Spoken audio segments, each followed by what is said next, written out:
So, shalom and welcome everybody to Torah study tonight. And as I said, we're continuing on. We were in Pinchas chapter,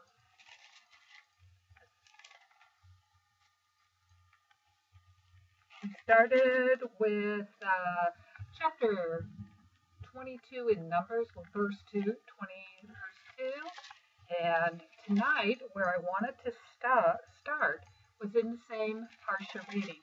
We saw as a recap of what we did last week, the fact that Balaam tried to curse the Jews because that's what the king of Moab wanted to do with the Moab, because he saw these great people, right? And God intervened with the donkey, and so the Jews were not cursed. Instead, they were blessed. Well, when we continue on in that particular reading, we see that, let me get your right people here. Okay, we move on to Pinchas, as it did end right there. And in chapter 25, now we're going to continue on. And the people are staying at Shittim. And when they stayed there at Shittim, they started to profane themselves, and they began to play with the Moabite women, who invited the people to turn around and sacrifice to their God.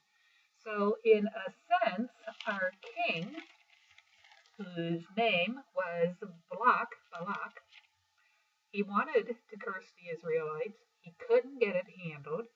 Now that curse, in a sense, is going to come true, because rather than have it a spiritual curse that comes from the gods, we're now going to see a physical curse that comes via the Moabite women. And the people had been warned again and again not to hang out with the Moabite women, and still they've done so. The women have obviously made themselves attractive enough that the Israelite men were willing to forsake God's instructions and instead stay with these women. The people not only stayed with the women, and the men turned their eyes towards these prostitutes and these women, they also began to worship that god, Baal Peor. General result, God again is incensed with these people. He's angry. He's told them not to do this. He stopped the curses, but he couldn't stop their physical behavior. So, we have God going to Moses, in a metaphorical way, of course, and telling Moses that he needs to take all the ringleaders of this group and he needs to have them publicly impaled in front of God, so that God's wrath might be turned away from Israel. What do you think? Think this is going to work? What are your thoughts, Ariel? I'll give you a minute here to type something into the chat box. If you don't have a particular thought, that's okay too. Just type no thoughts at this time, or no thought.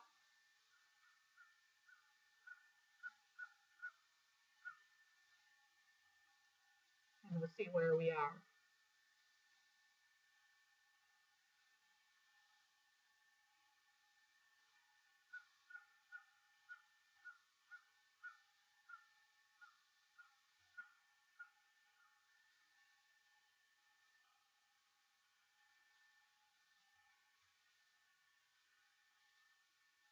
Okay. Okay. So Moses repeats these instructions. He comes to, we already know that Jethro, right, Pinchas has impaled them both. But before we get to that, Moses is That is the result of this story. Moses is going to the officials. Remember back in Yethro, which was in the book of Exodus, Yethro, Jethro, Moses' father-in-law, had said, "This is too much for you to do, and we're going to divide up leadership among the people, and you can be up at the top, and we can have these chieftains and chieftains of chieftains, and so on." Right. Do you think that they knew this plague would stop?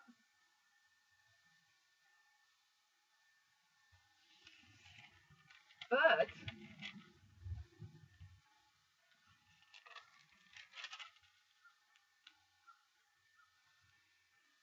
we're not told. It's interesting that you mentioned the plague because if you read chapter 25 and you begin to stop to look at the text, there is no plague that is mentioned until afterwards when we get to verse 8. And at the end of our last chapter, when Balak and, Balaam were going over it,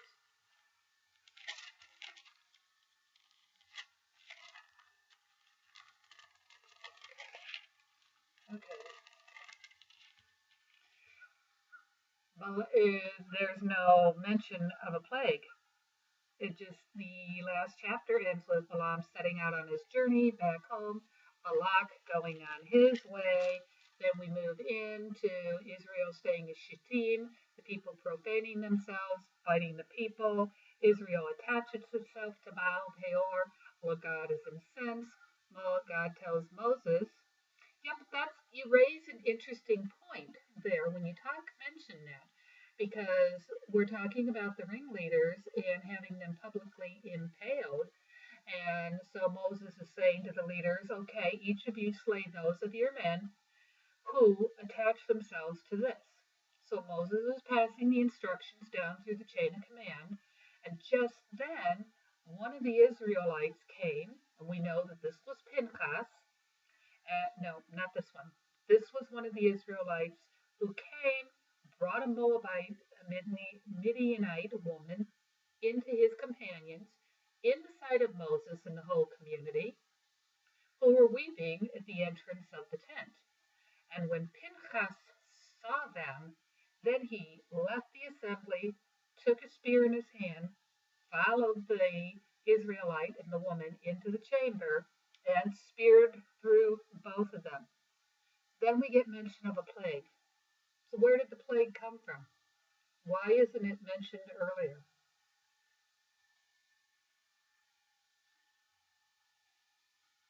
What do you think about that, Ariella?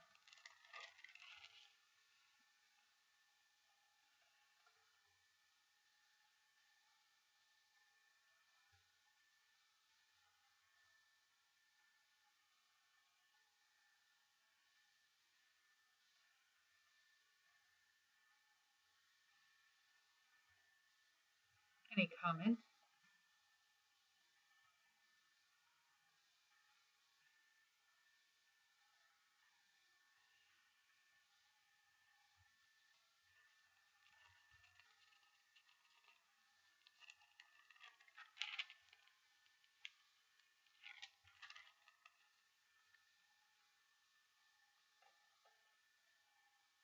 I'm not seeing of a commentary that states that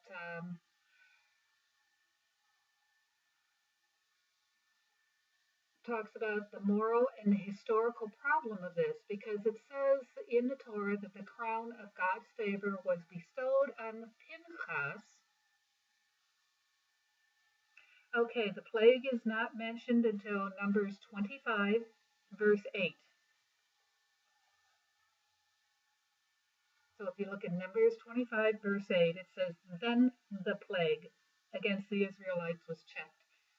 And when I'm looking at this commentary, it says that we have a serious moral question of how such a priceless reward, the gift of God's favor, should be given for an act of killing. So even though, so we have a moral dilemma. By post-biblical and contemporary standards, the commentary reads, the deed of killing the two people, yes, and its rewards appear to have an unwarranted relationship. But according, oh, that's perfectly, again, I like it. You're thinking, you're considering the story, you're popping out with questions and comments. That's awesome. Feel free to pop in questions and comments anytime because there's only you and I here. So this is really a Havruta study rather than a facilitated group. And the idea of a Havruta study is that we are both sitting with the text and we're going back and forth with it. We're throwing out comments, we're throwing out questions, and we're working on analyzing and understanding what exactly is happening in the biblical text. And Havruta study is an awesome way to learn new stuff. And I learn as much from the comments that come back to me in the chat box as I believe that you learn when we analyze the study and we work on it together. So feel free to jump in anytime because I am keeping an eye on that.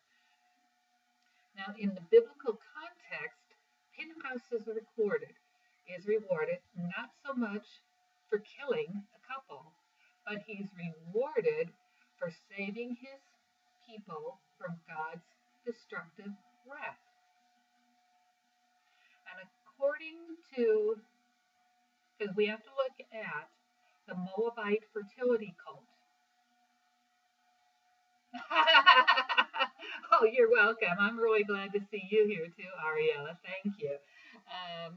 We think about the Moabite fertility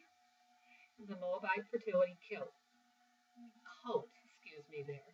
And for the ancient Israelites, this was the absolute incarnation of evil because it was against everything that the Israelites believed in. It was the Moabites were a mortal enemy to the early Jews. And at a crucial moment in our history as a people, when we were coming together, the moral code of our people was put to a strict test.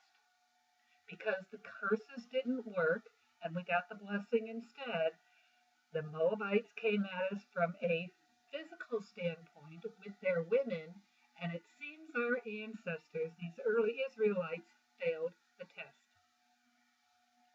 And Mendenhall, G.E. Mendenhall, he believes that it is likely that the plague was in fact the context in which this original incident took place.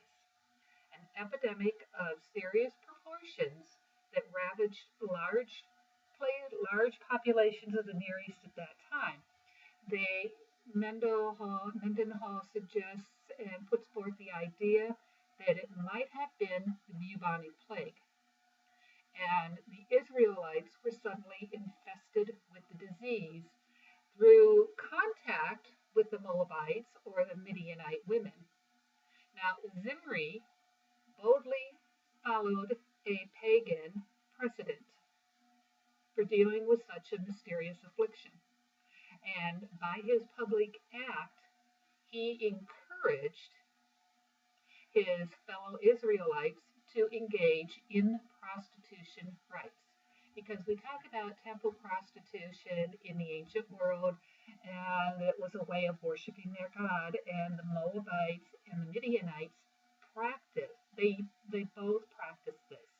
And when Zimri publicly took this woman into his tent, he was like, okay, we're going to indulge ourselves in sacred prostitution because this might be what we need, according to Mendenhall, to eliminate the plague. Now, from where we sit in the modern world, we know that prostitution is not going to stop the spread of the bubonic plague if that is indeed what they were looking at. But, however, the result was the disease spread out even further. And Pinchas did not act out of serious medical knowledge when he went in and killed a pair of them. He saw in Zimri's behavior an actual breach of the covenant. God had said, do not engage in this behavior. Zimri took this woman into his tent, publicly engaged in this behavior, and Pinchas said, no, wait, that's it, we're out of here, you're done. And so, rather than return to these practices that we had forsworn at the marriage ceremony, metaphorically, of the Israelites and God at Mount Sinai, we did this. Now, there was no precedent, according to Mendenhall, in the brief history of our people that determined how to deal with such a religious and moral emergency.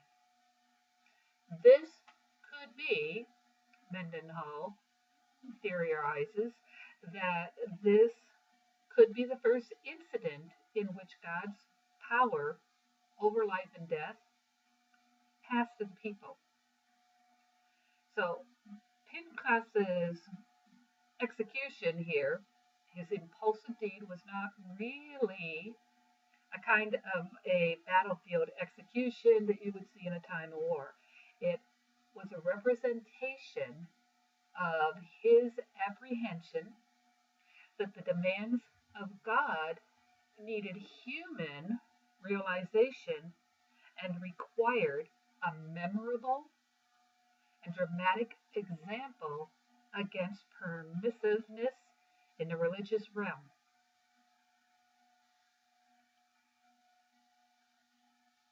Think about that for a moment.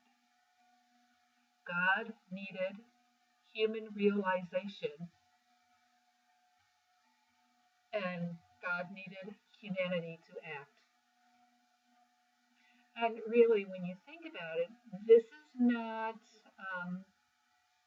really the first type of incident in which we see a partnership developing between the Israelites and God.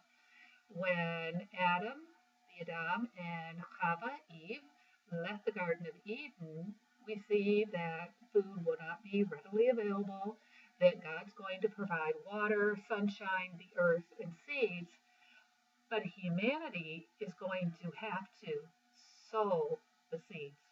We're going to have to work the ground. We're going to have to plant the seeds. We're going to have to care for them with God's tools.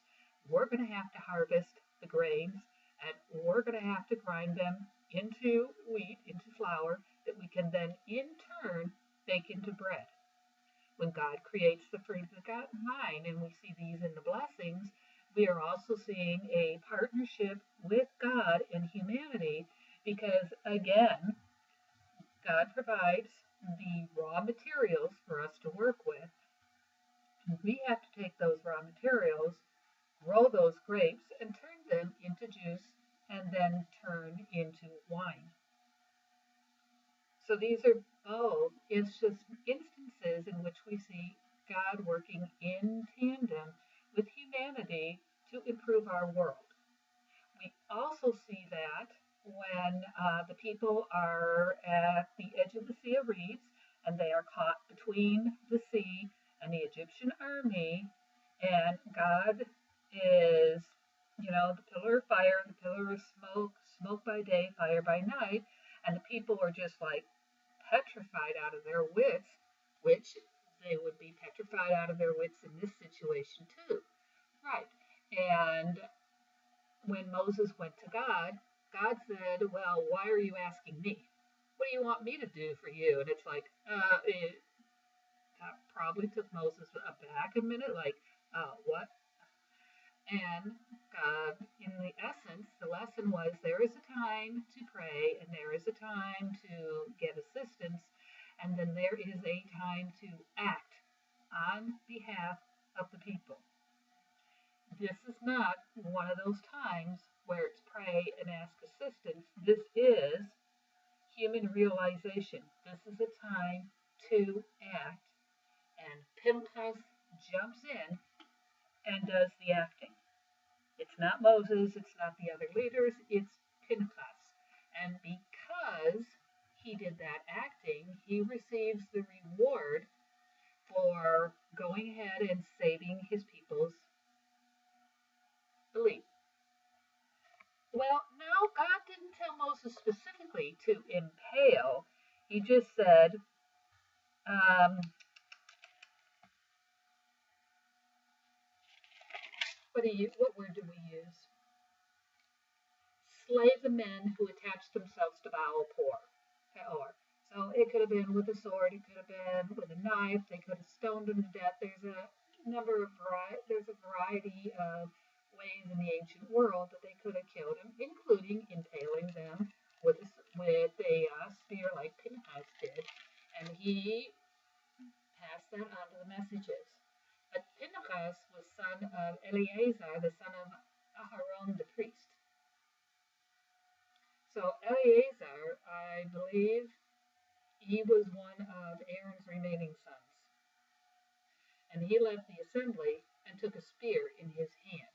So we see him leaving, we see him going to get the spear, and it's like it's an echo of that message that we see with the Israelites at the Sea of Reeds, and it's a time to act.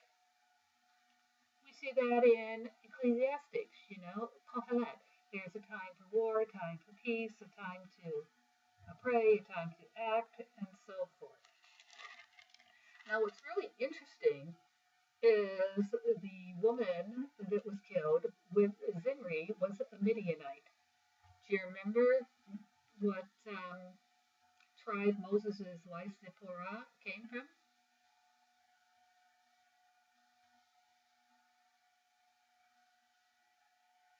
Any idea? I'll give you a second here to see if you have an answer you want to share.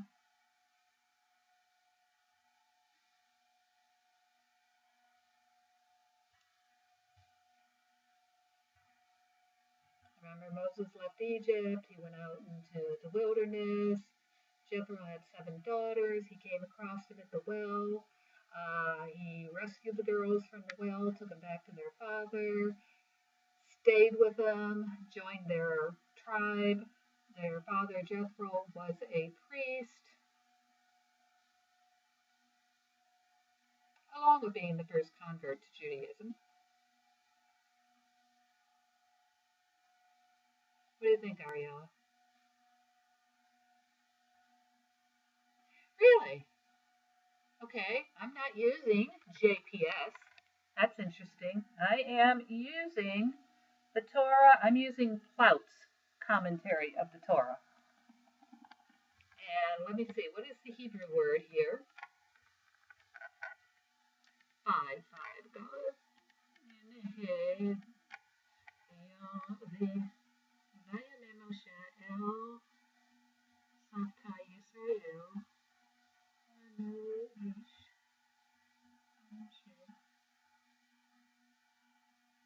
You're new.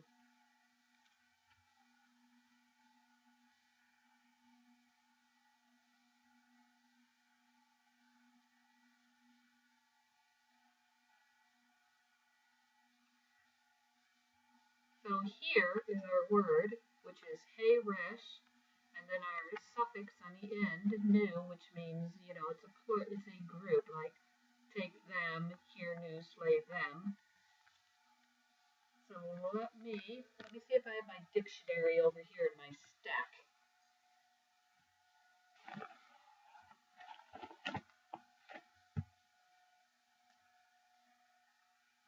Okay, I'm sorry I don't have my dictionary with me. I will look that word up and I will get back to you on that. I will have an answer for you next Monday when we get together.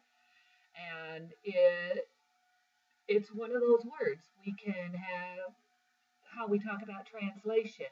When we say that every translation is an interpretation, then we say that it depends on the word the interpreters use. And, for instance, there are 200 words that that you can use for the word said, S-A-I-D. He said, and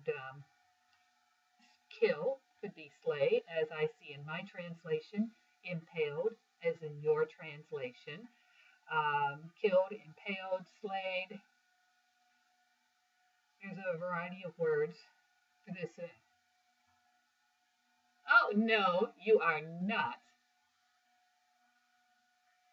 You are not a pain at all. This is the good thing about Hevruta study. So see, I know that you're using a different Tanakh than I'm using, which is way cool because the more you have, you can look at the various interpretations and you can draw conclusions based on it. When you work only with the Hebrew text, you get only the Hebrew text, and which is also great. So next week I will have an answer for that. And next week, I will make sure I have my dictionaries because I'm not at home in my library. I'm at my parents' in Central Florida in Ocala. So we will see, find out that. You're in. I'm sorry. I see where you're at. You're in verse 4. I was looking at verse 5. Each of you slay those. God talks to Moses in 4, says, take all the ringleaders and have them publicly impaled. Okay, so that's where we got that from. So let's look at 4. Vayomer Adonai el Moshe, those famous first 4 words of the Torah. Kak et kol all Raishe, yeah, take all the men. Other people. And the word there is hokah. V'hokah otam. So our word there is hokah. I will look that up as well. I will make sure I have my dictionaries with me for next week so we can talk about these words too. So, what about, yeah, so we're going to kill them and get them out of the way because they are obviously turning the tide, and if Israel keeps these people alive, these men, we are going to end up with a big problem because, like a plague, it will spread. And God's wrath will turn away. Now, God's wrath, in a sense, could refer to the plague because in the ancient world, people believed that sickness and health and everything came from God. Children were a gift from God. Children were to be returned to God. Plagues came from God, just like we see in the 10 plagues in Egypt. God sent those. And most people in the ancient world believed that good things and bad come from God, or the gods of whichever cult we were looking at. And that's part of what we see in, I believe it's Numbers also. I would have to verify that. And in Deuteronomy, when in our liturgy, which shows up in our liturgy as the prayers of the Shema, we got the Shema, we got the Baruch Kol, and then we got the V'ahavta, and then we got the next 2 paragraphs following the V'ahavta and the Shema, and it talks about that if you do this, if you follow my laws, I will provide you with rain, I will provide you with good health, and so on. The ancient world saw a cause and effect in a simple manner between following God's law, receiving God's blessing, not following God's law, receiving God's consequences on a rather simplistic scale. And in a way, we could see that we can draw conclusions in our own world and kind of bring those concepts and ideas forward into the present. We can say, we were not good. We got out of control. We worshiped the God of money. God sent acid rain to wake us up. So, we could look at that like that. But on the other hand, some people say, here's a second second idea for this particular story. Some people say that Pinchas was wrong to kill Zimri and the woman. The Torah said he was right, but some people disagree with this and say Pinchas should not have done this because it wasn't Pinchas's job. And what kind of things happen when people jump in and do things impulsively that they're not supposed to do. So we can metaphorically look at these ideas and say, gee whiz, okay, if I was a child and I had half a dozen siblings and one of them did something, rather than wait for the parents to punish my sibling, what would be the consequences if I jumped in, took control out of the hands of the parents, and I punished my sibling myself? In a way, we can say that Pinchas jumped in, took control from God about this particular incident, and handled it himself. What would you think about that kind of an interpretation? Would you agree? Would you disagree? Why? What do you think?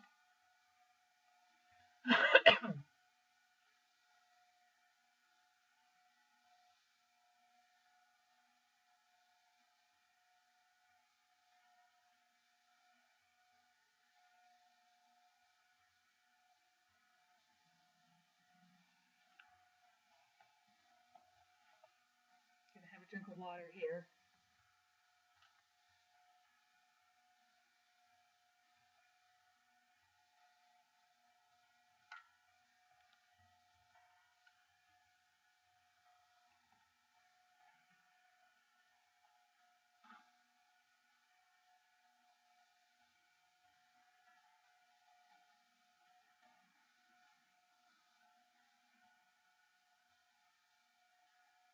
I personally don't agree with the second translation because when I read the text itself, God specifically told Moses to tell the leadership to do this. And as Pinchas technically wasn't a leader in that sense, because it says Israel's officials, and Pinchas was the grandson of Aharon. He was a priest, so he was in the religious, no, right, but he wasn't really one of the non-religious officials. He was a religious official.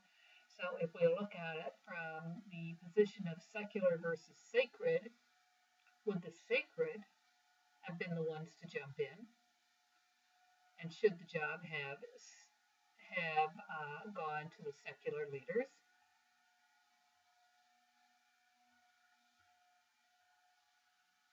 But then we also take into consideration the concept that Judaism is both a way of life and a religion.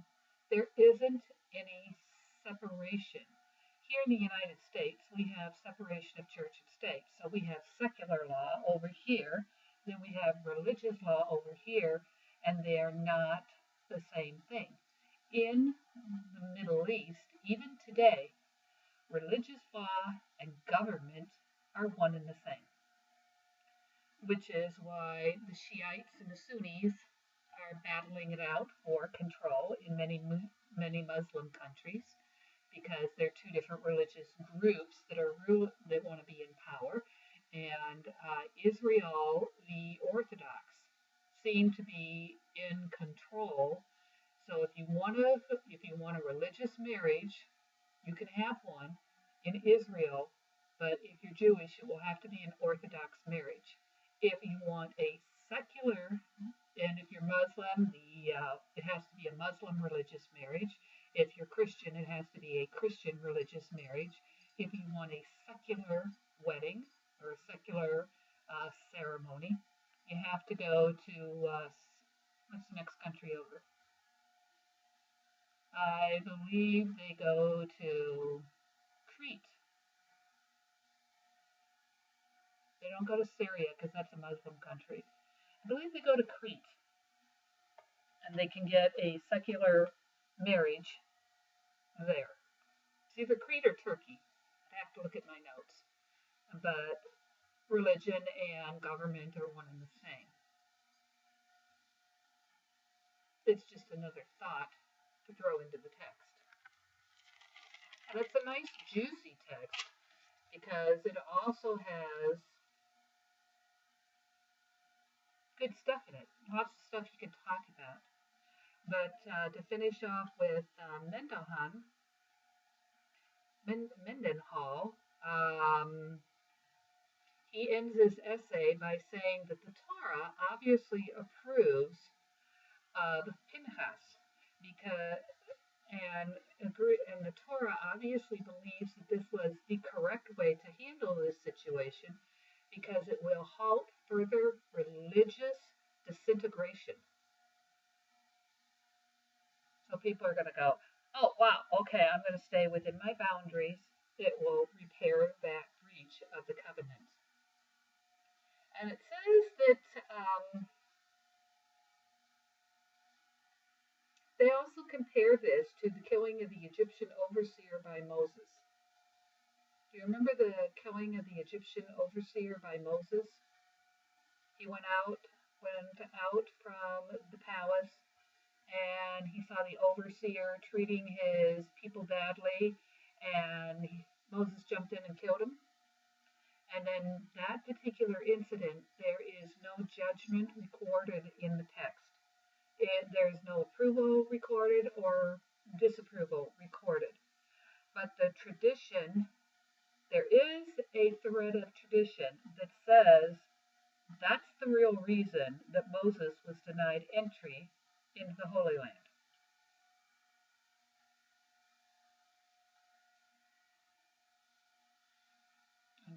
Not because of his smacking the rock and beating the rock instead of speaking to the rock. And as another side note, they say the reason that Moses' grave is unknown, another thread says it's because he left his grave to Pinchas. No, excuse me, I read that wrong. I'm sorry. The reason for Moses' grave remaining unknown is that Moses left it to Pinchas to restore Israel's purity, and he hadn't jumped in himself to handle the situation. He stayed back from it, and somebody else jumped in and handled it instead. And so that, according to another thread of tradition, of which there are many, is why we do not know where Moses' grave is. But there's a variety of, understandings about that too. And a lot of these threads, you can find them in the Midrashim that the rabbis wrote mostly in the Middle Ages to kind of fill in gaps in the text so they could help explain why things happened or answers as to the gaps, because there are a lot of gaps themselves in the text. Now, this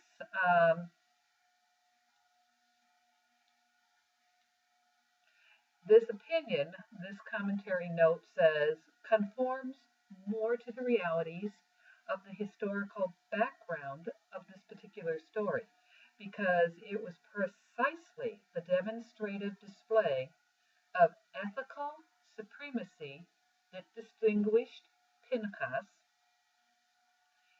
even as it had distinguished Moses when he jumped in and killed the Egyptian.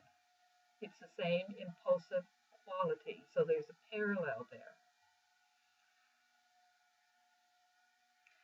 Now, there is another parallel that comes in the it comes from the Babylonian epic era, IRRA, and they believe it was composed approximately 1100 BCE.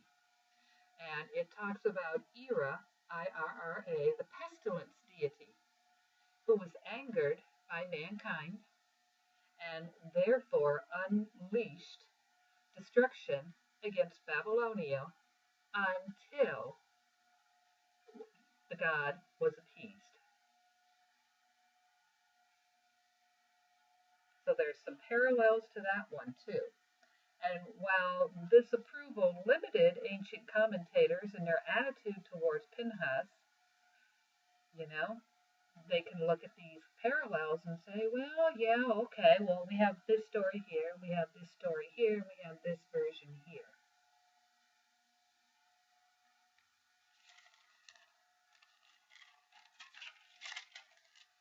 Now, the reward that Pinchas got, because he turned back his wrath, and I didn't wipe out the Israelites, it says that in chapter 25, verse 12, I grant him, Pinchas, my pact of friendship.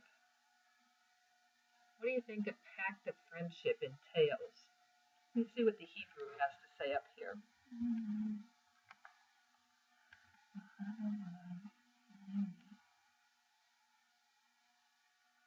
Okay.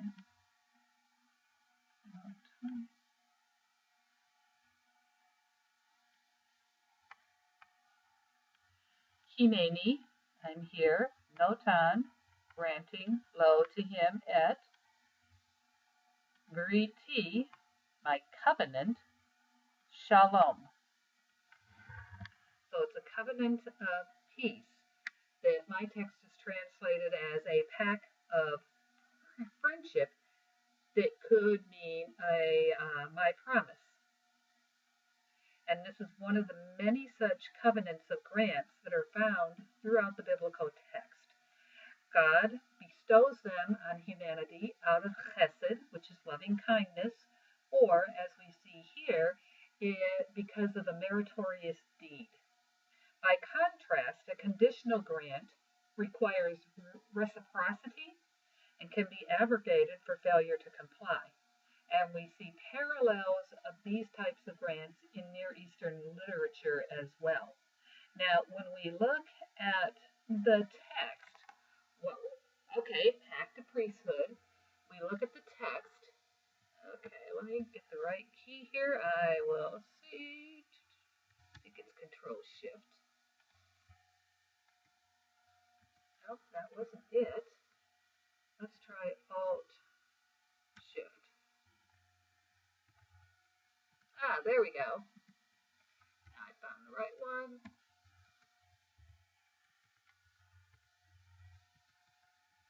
Now just find the right letter here and I'll be good.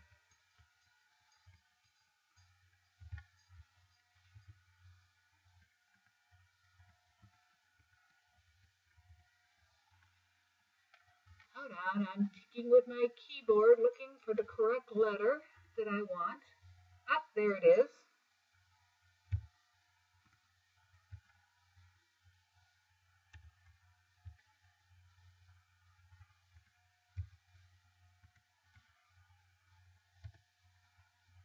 Okay, this word is shalom, but there are no vowel markers in the biblical text to take it. We have, the root of this consists of these three letters. Shin,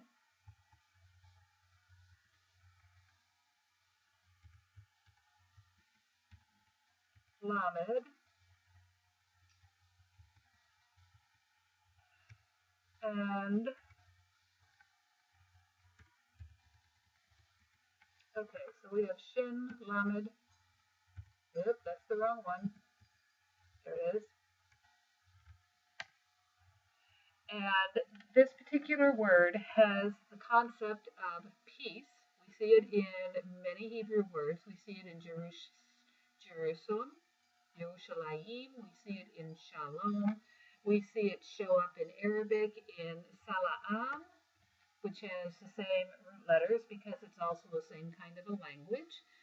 And some people say that that third letter over in Shalom, it's called a vav.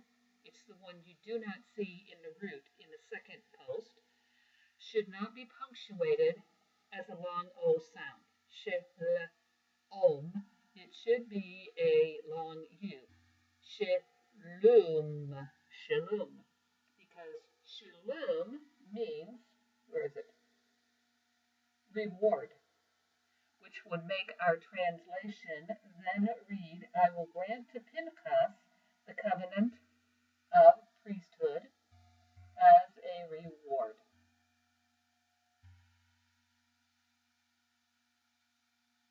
What do you think of the difference between the idea of peace, friendship, and reward? And see, this is one of those things that the rabbis look for, because if you have looked at a Torah scroll, you will see that it is nothing but columns of consonants, because Hebrew does not have vowels. We have little dots underneath letters to tell us what those vowel sounds should be. But if you are looking at strictly the text in the scroll, you're going to see shalom written just as I have it in my first post up there. And it's, let me see if I can go back now to the other end. Uh-oh.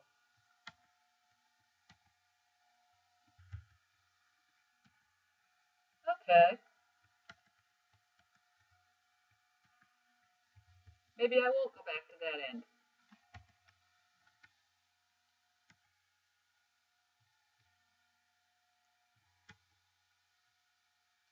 Okay, I'll work on that. Anyway, okay, so by changing the vowel sounds, we change the translation.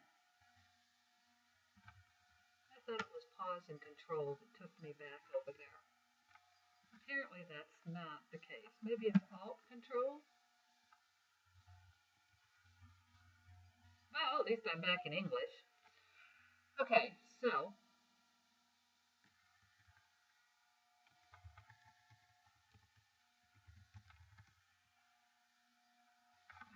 that's a good thing. So I'm still writing from right to left. But anyway, by changing the sound of the vowel, we can change the meaning of the text. And we see that happening not only in this story, but in various places throughout the scroll, because we are working with just consonants. And the vowel tradition that we have came down from the Masoretes. And so that's why they call it the Masoretic tradition, is the vowel sounds. And we just kind of have to take their word for it, because we don't really know. So that's the best way that we can explain vowel sounds. And of course, some letters are pronounced differently in what we call Ashkenazi Hebrew.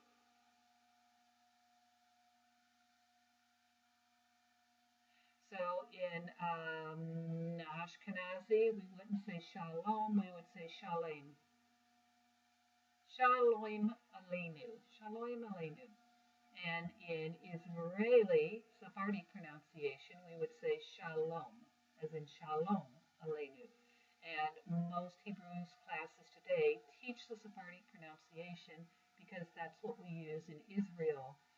And so that's why we have differences, because we have both the Ashkenazi European, Eastern European tradition, and we have the Sephardic that came out of Sephard, which is Spain, and around the Mediterranean and the Middle East.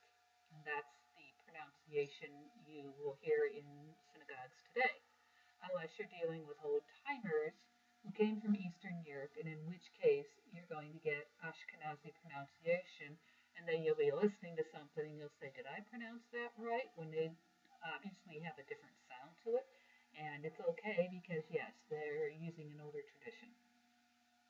Wow, look at that. It's 8:54, So I have to give my put your never nickel in, drop it in a pushka tin, donate, donate, donate. To remember that OneShul runs on donations and grants, so feel free to make a donation. They suggest $5 per class, and you can do more or less depending upon your financial situation. But anything you give is gratefully appreciated. So before we finish up here, what other kinds of questions or comments do you have on this story, Ariella? Is there anything else that you'd like to share or bring up or ask?